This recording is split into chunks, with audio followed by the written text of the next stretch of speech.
One of my favorite things about movies is how subjective they are. We can go into the same room, see the same images flash on screen, but yet come out with exact opposite opinions. Hi, my name's Zach, and today I'm going to count down 10 movies that are rotten on Rotten Tomatoes that I love.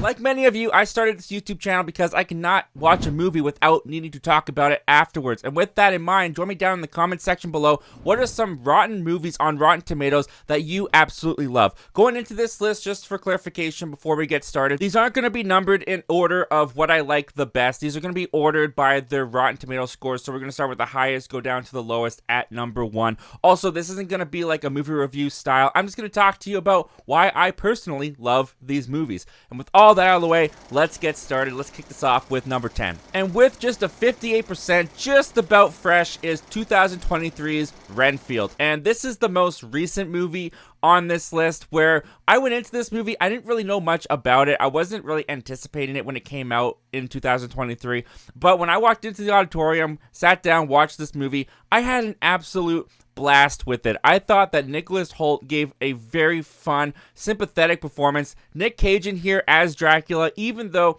he was a little bit underused. He wasn't in the movie as much as the marketing seemed to tell us that he was going to be in the movie, but when he pops up in here, I really enjoyed his take on Dracula. The relationship between Nicholas Hoult and Nicolas Cage, the way that this movie kind of talks about a codependent relationship, I thought was a lot of fun. Also, the ultra violence in this movie is something that I really resonated with. A lot of people, the big criticism for this movie when it came out was that a lot of the blood was CGI, a lot of the fight scenes were done with CGI blood. I never got bothered by that. I actually enjoyed that because it was so hyper violent. It was so cartoonishly violent, over the top, that it actually enhanced the dark comedy for me personally. I even kind of like Awkwafina in this movie. And Awkwafina's an actress, a comedic person who I don't really gravitate towards. I don't really resonate with a lot of her humor and a lot of her comedy. But I thought that she worked really well here in Renfield. There are some weak elements in the script for sure that I can see where the critics might have been coming from. But for me, this is just a solid B-movie type dark comedy that has me laughing. I like the characters, and Renfield just really resonated and worked for me. Sticking with the vampire theme, and at 57% is Blade 2. Now, the Blade trilogy is actually a trilogy of films that I just watched this past year for the first time. I had heard so much hype about Blade 2 that I was worried it wasn't going to live up to it, and it absolutely did, because the whole way that this movie is set up is to just be bombastic, crazy action sequences with Wesley Snipes taking on vampires, and Guillermo del Toro is behind the director's chair, so there's some really great practical effects being done on the Reapers. I love the story of Blade having to team up with the vampires. They have to reluctantly team up to take down the Reapers, a common threat, and the way that this streamlined story is just set up so that they can just have almost non-stop action sequences throughout the entire movie, all shot very well in wide angles so you can see what's going on. I think the choreography and all of the action sequences are very well done. They really utilize Wesley Snipes' ability to do martial arts. They really showcase that off. There's a couple CGI moments that maybe are a little bit dated nowadays when you want to critically analyze them. It never really fully takes me out of the movie. And while this doesn't have a very deep story, while this doesn't really have a strong character development type arc for Wesley Snipes' Blade, but what this movie does accomplish is being a completely entertaining action flick from beginning to end. When you're looking for a movie of Blade taking on vampires, it doesn't get much better than Blade 2. Following that up at another 57% is 17 again. Now, this is a situation where I was just the perfect age when this movie came out. I grew up with the High School Musical films. The first one came out, I believe, when I was like 6 or 7 years old. So I grew up with Zac Efron being the man. I was introduced for a love of dramatic theater. I was introduced to a love of basketball through High School Musical, through Zac Efron's Troy Bolton character. And so when he transitioned out of High School Musical, and this was his transition out with 17 again, I was a preteen. I loved Zac Efron, and this was the first movie that really introduced us to Zac Efron's comedic chops. On top of that, I was also a huge Friends fanatic. I love Friends, and my favorite character in Friends was Chandler Bing, played by Matthew Perry. So you've got Matthew Perry playing the older version of Zac Efron. Thus, when Zac Efron turns back into the 17 version of Matthew Perry's character, he has to bring the cadence and the humor that Matthew Perry brings. So there's a lot of times in 17 again where Zac Efron absolutely nails the cadence and tone of a Matthew Perry joke and comedic setup, and how he would speak as Chandler in Friends. And that was something that was just kind of like blending of both worlds for me, where my High School Musical love and my Friends love kind of came together.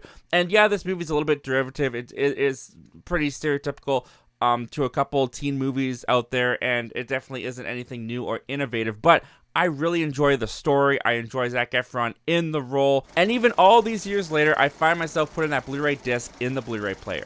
Number 7 at just 56% is Bill and Ted's Bogus Journey, and if you've been on the channel long enough, you have heard me praise the Bill and Ted films. I absolutely adore these guys. This is my favorite comedic duo in all of films. Keanu Reeves and Alex Winter just bring this optimistic positivity to the Bill and Ted characters, and because of that, I think that Bill and Ted's Bogus Journey is one of the most unique sequels I've ever seen, and it is my favorite of the Bill and Ted franchise, because you take these optimistic, positive guys and you put them in the worst situation possible, where they get sent to heaven and hell, and even in the worst dire situations in hell, they're able to find the joy and the fun within all of it. You also get a double dose of these guys with the evil Bill and Ted robots in here. It gets wacky, it gets crazy, it gets ridiculous, but it also introduces some of the most memorable moments and characters of the entire franchise, with William Sadler coming in here playing the character of Death. I just think that Bill and Ted's Bogus Journey is a ton of fun from beginning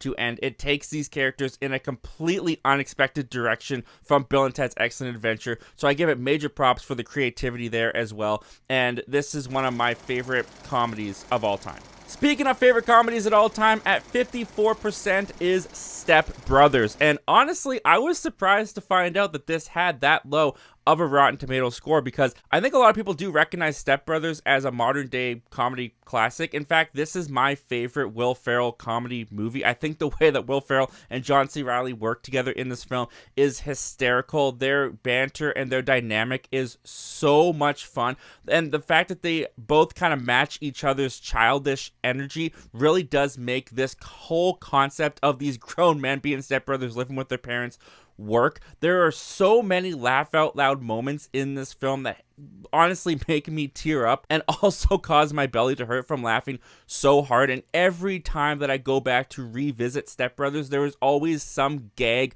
or some new comedic beat that I pick up on that just makes me laugh so hard. I don't know why this doesn't have a fresh score. If you were asking me if I was voting on Rotten Tomatoes, this would definitely be a fresh score for me. It's one of my favorite comedies of all time. It's my favorite Will Ferrell comedy of all time. It just absolutely cracks me up. Hey, I never asked you. Yeah. You like guacamole? Sticking with comedy and coming in at just 52% in our top 5 is Spaceballs. And Spaceballs is a pretty special movie to me, because it was my introduction into the parody film genre that my grandpa introduced me to. This is one of his favorite movies, and he passed it on to me, and we got to watch it and laugh at it together, which is a very special thing for me. But also, when it comes to Spaceballs, one of the things that really keeps this movie fresh and makes it work is the fact that the franchises that it's parodying have stood the test of time. They're all sci-fi fantasy genre films that still have a lasting impression and cultural impact today. So a lot of the jokes that are found in Spaceballs relating to Star Trek, Star Wars especially, Alien, Planet of the Apes, they all work for me, because those are all franchises that I enjoy watching. So the jokes and the spins and the gags that they do on those franchises, I think is great. You got Rick Moranis in here as Dark Helmet, a clear parody of Darth Vader.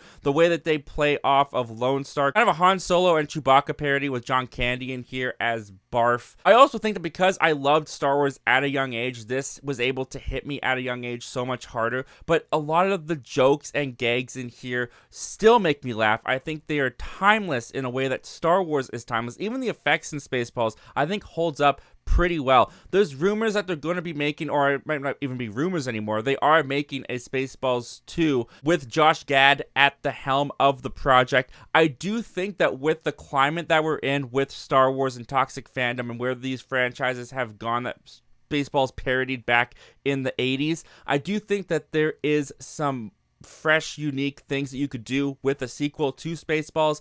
I don't know if Spaceballs 2 is going to be as good as Spaceballs 1, though, but for me, Spaceballs will always be a classic comedy. I absolutely adore it. Number 4 at just 43% is the first Teenage Mutant Ninja Turtles film from the 90s. I'm not necessarily a 90s kid. I was born in 98, so a lot of 90s material did transfer over into my childhood. One of those being the Teenage Mutant Ninja Turtles.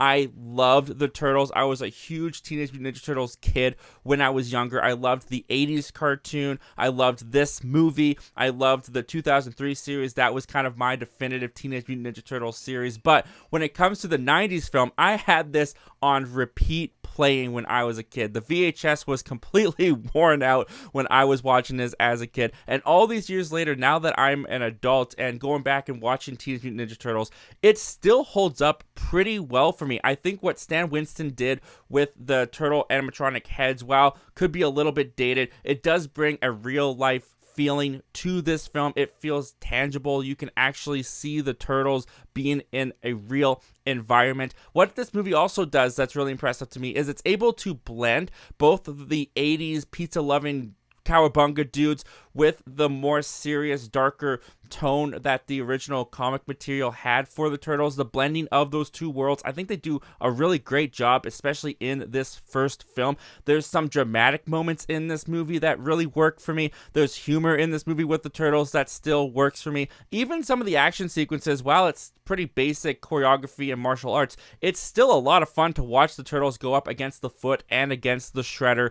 This is still, in my opinion, the best Turtles movie that they've ever made. I think it holds up incredibly well. Kicking off our top 3 with another comedy at just 39% on Rotten Tomatoes is Tommy Boy, and this is the Chris Farley comedy classic. Now, obviously, being born in 98, I was born after Chris Farley had passed away, so I didn't necessarily grow up with Chris Farley, but I was able to discover Chris Farley through SNL. And going back and watching Saturday Night Live and Chris Farley's SNL skits, I absolutely fell in love with his type of humor and comedic sense. So when it comes to Tommy Boy, this has so much of Chris Farley's DNA in the movie that the humor of it just completely resonates with me. Plus, you've got a road trip kind of story going on here with Chris Farley and David Spade. I'm a sucker for road trip movies. I love odd couples going on road trips. The goofy one, the more straight-headed one,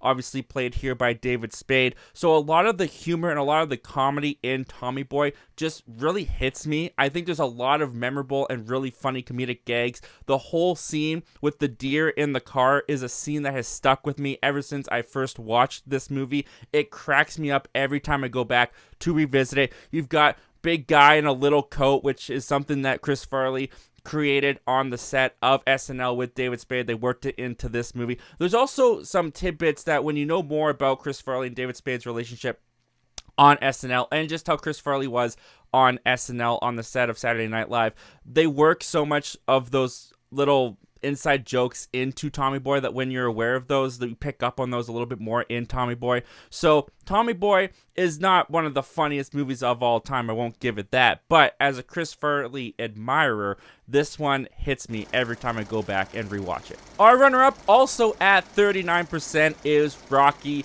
4. And like a lot of people, I was introduced to the Rocky saga, the Rocky franchise, through my dad. We sat down and we watched all of the Rocky films in a row. And when we hit Rocky 4, he did let me know this is the one where it gets a little bit ridiculous. This is the one where the franchise kind of goes off the rails. And there's definitely moments in Rocky 4, I mean, Paulie having a robot, for example, where the franchise does kind of jump the shark, goes a little bit into the ridiculous territory. But Rocky 4 is still a really good, personal Rocky conflict story, with the whole movie being built on the relationship that we have established between Rocky and Apollo Creed, to the point that when Drago kills Apollo in the ring, you feel that personal revenge conviction that Rocky has to go up against Drago, to the point that, because this movie is a series of training montages showing how Rocky is training for the fight, showing how Drago is training for the fight, I'm super invested in those training montages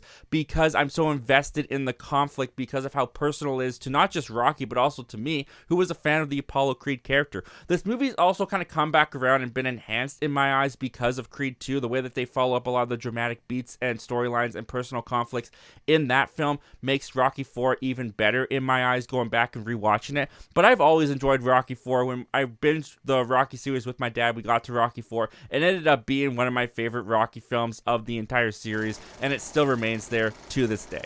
And finally, at number 1 with just 35% is Home Alone 2: Lost in New York. Now, like many of you guys, I'm sure all of you guys, I grew up with Home Alone and Home Alone 2. I didn't just watch it at Christmas time, although it is a staple in my family's household.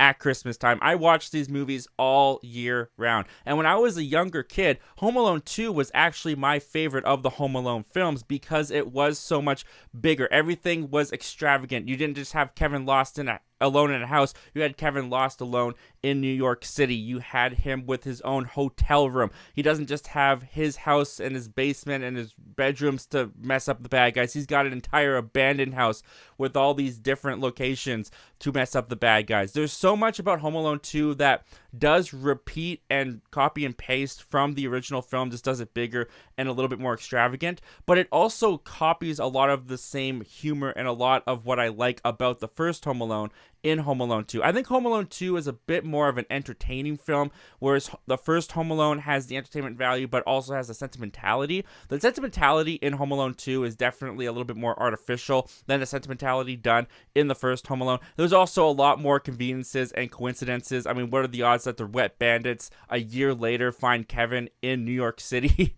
alone? It's pretty ridiculous, but you always get an ask in a film that you kind of have to go, okay, I'll just accept this. And that is something in Home Alone 2 that I will just accept if it gives us the movie that we get. It's so much fun to see Kevin older going up against the Wet Bandits again. Marv and Harry are still just as much fun as they were in the first film. There is that slapstick humor that still works when it comes to the booby trap sequences, even though they go a little bit more cartoony and over the top with it than they did in the first film. But the fact that this film is so beloved today, is such a staple of Christmas time for so many families like myself. We've got to watch Home Alone and Home Alone 2 back to back. I'm surprised it's as low on Rotten Tomatoes as it is, but regardless of its score on Rotten Tomatoes, I absolutely love this film. I've always loved this film. I will continue to love this film. I just had a son, and I'm determined to get him to also love this film. So it comes in at number 1 because it has the lowest Rotten Tomatoes score of a movie that I love.